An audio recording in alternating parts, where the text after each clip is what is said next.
When Lieutenant Arik Vance lit a fire on the frozen world of Lithara, he thought he was saving his life. He didn't know that fire was forbidden here, because it summons the Huntresses and the things they hunt. The first thing Lieutenant Arik Vance felt was the cold biting through the torn fabric of his flight suit. Not the kind of cold that numbs you, it was the kind that thinks, creeping into every nerve as if testing how much humanity you have left.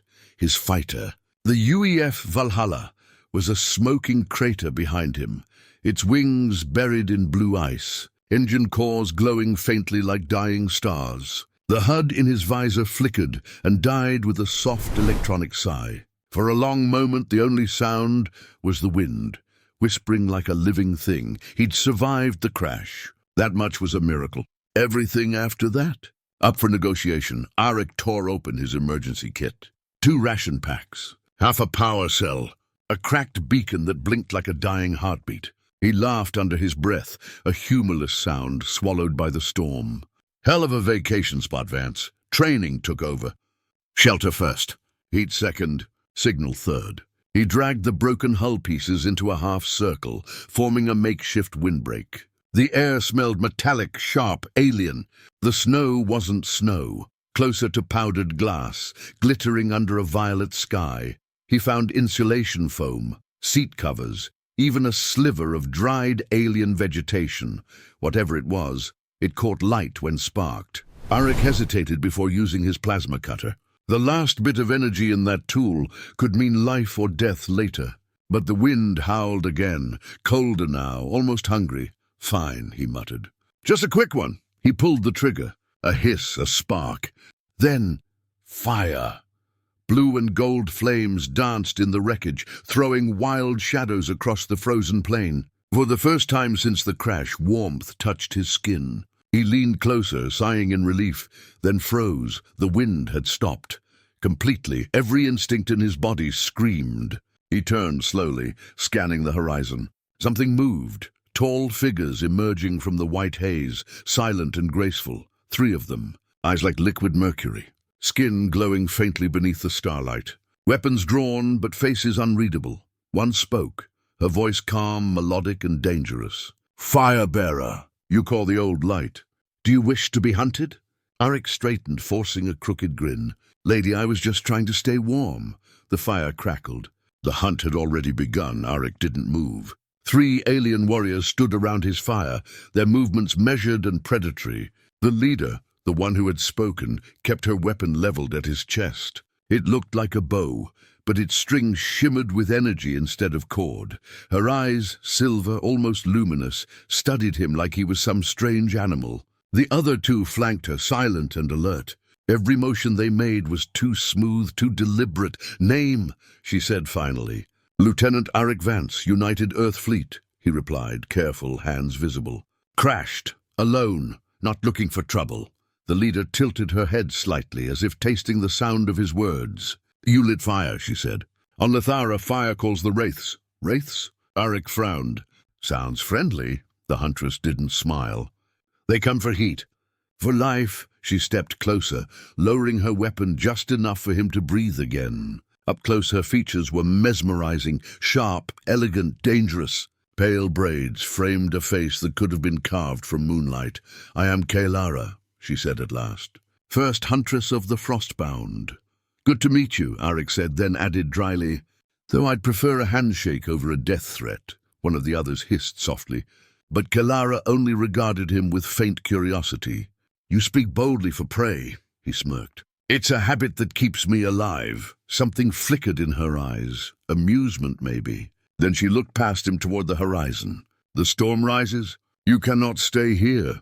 Not many options, unless you've got a spare hotel around." She ignored his sarcasm. "You will come with us." Arik hesitated, glancing at his fire. The flames were already shrinking, dying against the cold wind. Whatever wraiths were, he didn't want to meet them alone. He grabbed his pack and nodded. "Lead the way, Huntress." The journey through the icy wilderness was a blur of light and shadow. The storm chased them, howling like a living thing. Kalara moved ahead, silent but sure-footed. The others, Rin and Sarai, scanned the ridges with eerie precision. When they finally reached the mouth of a frozen canyon glowing with faint blue light, Kailara stopped. "Beyond this," she said, "our city waits. Do not fear what you see. The ice remembers every flame." Arik looked into the depths and exhaled. "Great, haunted ice, perfect." She glanced back with the ghost of a smile. "You'll learn to like it, Firebearer." And for the first time since crashing, he believed she might be right. The canyon walls swallowed them as they descended, the air growing warmer with each step. The light ahead shifted from blue to gold, and Arik blinked in disbelief. A city, an entire civilization hidden beneath the frozen crust. Virennes stretched across a cavern of crystal and bone. Towers carved from translucent ice rose in spiraling shapes, lit from within by slow-moving rivers of molten light. The hum of energy echoed faintly through the tunnels, like the heartbeat of a sleeping world. "Not bad," Arik murmured. "Or beats the crash site." Kailara glanced back. "This was once a fortress. Now it is all that remains." They passed watchful eyes. Other Lyrians, mostly women, each bearing silver marks across their skin like living constellations. Whispers followed him. Outsider, fire-bearer, warm blood. He tried not to flinch. He'd been stared at before, but never like prey walking through a temple. The Council of Blades met them inside a great chamber surrounded by frozen statues. Warriors locked in ice, memorials of past hunts. The eldest huntress spoke first, her tone sharp as frost. "You bring a human here, Kailara. You endanger us all." Kailara stood tall. "He carries the old flame. It obeys him. Perhaps he is not danger, but answer." Arik stepped forward, resisting the urge to sound defensive. "Look, I didn't come here to hurt anyone. I crashed. I survived." "That's it." The elder's eyes narrowed. "Then prove it." Before he could ask how, Kailara drew her blade and sliced her palm, letting silver blood fall to the ice. "We share the hunt, or we share the grave," she said softly, extending her hand. Arik stared at it, then exhaled and did the same. Their blood met on the frozen floor, steaming faintly. The room went still.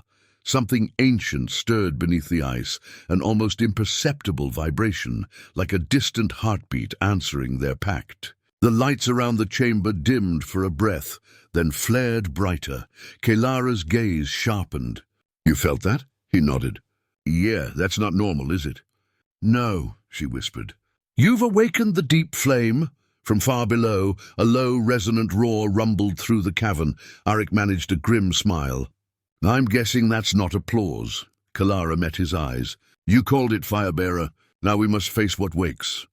The tremor didn't stop. It grew into a steady pulse beneath the city, shaking ice from the vaulted ceilings.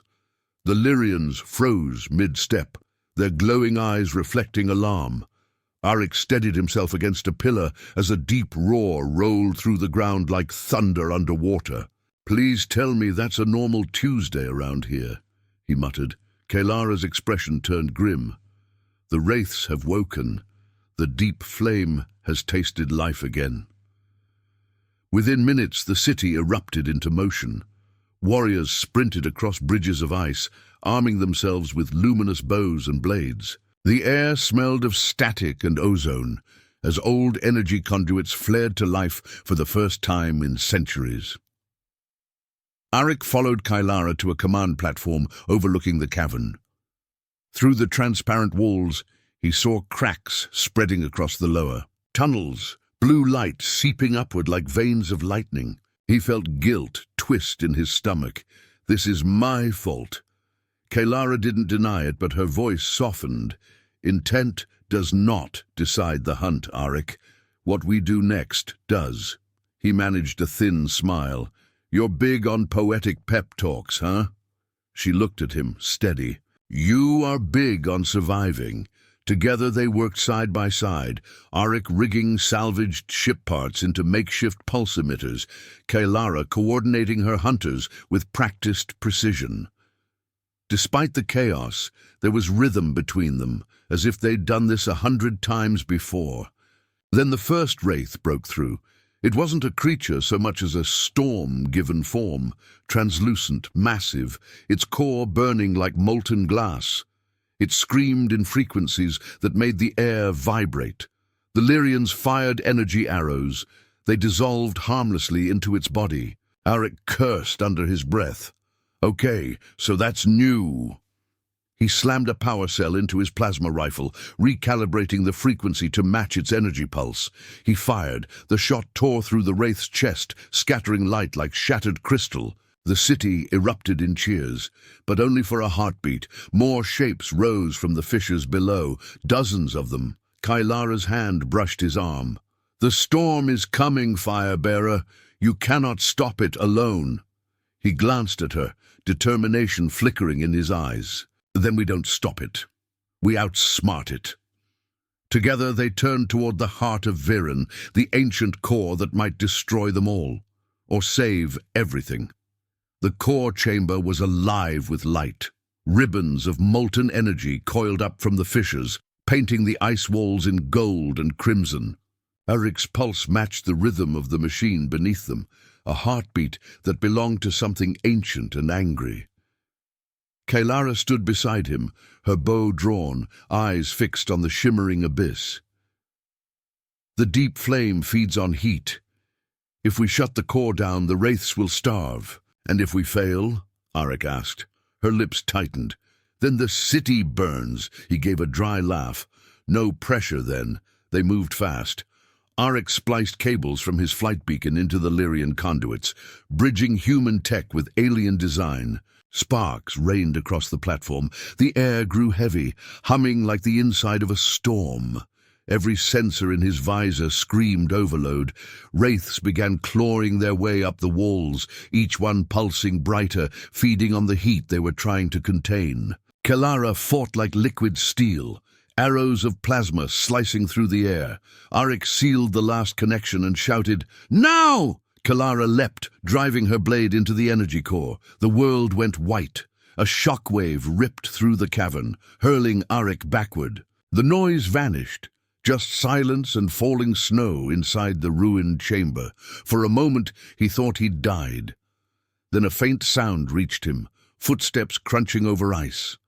Kailara emerged through the haze, armor scorched, eyes glowing softly.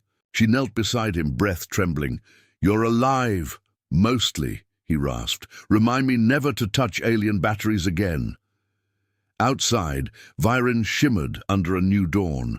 The auroras above the ice burned brighter than ever, not blue but warm orange, real firelight reflecting off the clouds. The wraiths were gone, their energy dissolved into the sky.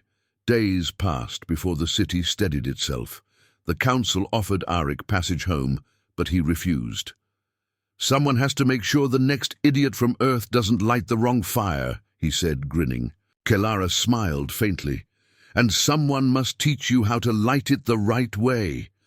They stood before a new flame, burning at the city's heart, controlled, shared, alive. Auric reached out, warmth touching his fingertips. "Guess we changed the rules." Kailara nodded. "No, we wrote new ones." The fire crackled steady and bright as two worlds began again.